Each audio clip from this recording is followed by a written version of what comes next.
So in life, there are moments when you stop and ask yourself, how did I get here?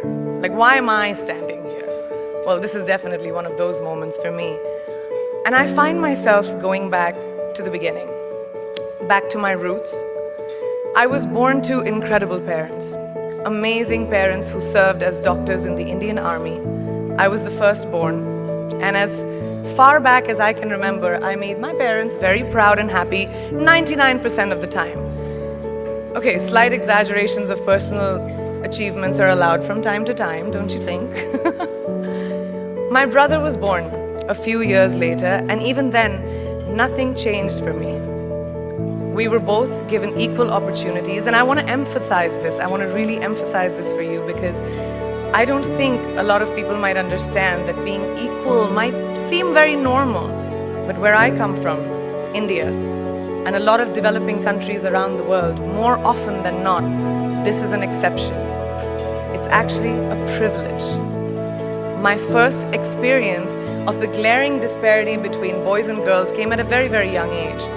I grew up in a middle-class family with extremely philanthropic parents who constantly reminded me and my brother how lucky we were and how giving back to those who were less fortunate was not a choice, it was a way of life. Simple. I was 7 or 8 years old when my parents started taking me on these visits in a traveling clinic to developing communities around and villages around the city that we lived in called Bareilly.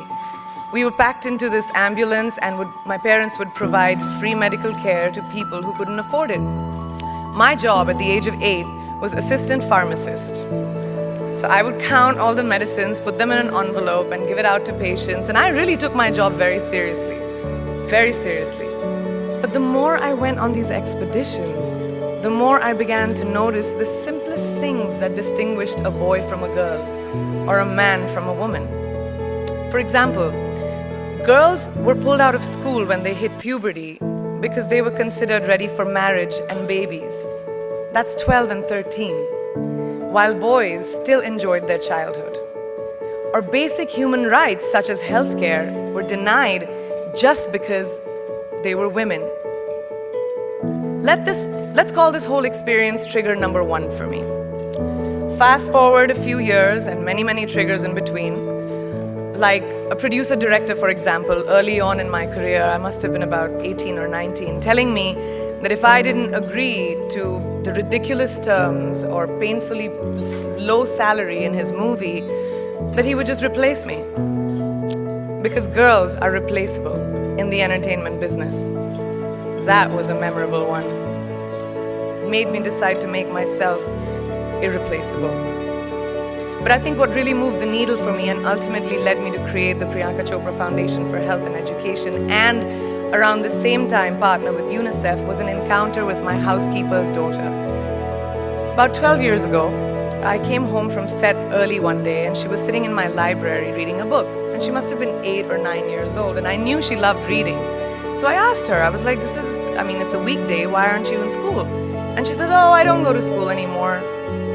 So I went and asked her mother and I said, why isn't she in school? And her mom said that her family couldn't afford to send her and her brothers to school, so they chose the boys. The reason, she would eventually get married and it would be a waste of money. I was completely blown, and it shook me to my core. Eventually, I decided to cover the cost of her education so that she could continue to learn, because education is a basic human right.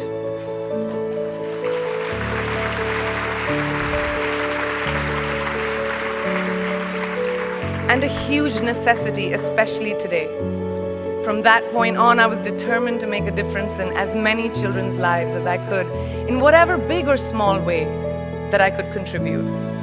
There's a really, really beautiful quote that I read recently, and I think it's absolutely appropriate to explain what I'm trying to say today. The hand that rocks the cradle, the procreator, the mother of tomorrow, a woman shapes the destiny of civilization. Such is the tragic irony of fate that a beautiful creation such as a girl child is today one of the gravest concerns facing humanity. Girls have the power to change the world. It is a fact, and yet today, girls are more likely than boys never to set foot in a classroom, despite of all the efforts and progress made over the last 2 decades. I'm just going to give you a stat, more than 15 million girls of primary school age will never learn how to read or write, compared to 10 million boys. Primary school, it's the beginning of our future. Over the last 11 years, I have witnessed firsthand the incredible work that UNICEF does for children around the world, especially victims and survivors of child marriage, displacement, war, sexual violence. But there is still so much work to do. And for me, that is the fuel to my fire. The reason I am so committed to this cause, and that is where my passion stems from. Because I know that a girl's education not just empowers families, but communities and economies. A result of her education, we all do better. It's just as simple as that. As entertainers and influencers sitting in this room, I feel that it's our social responsibility to be a voice for the voiceless, which is why I applaud each and every woman in this room for being such a badass.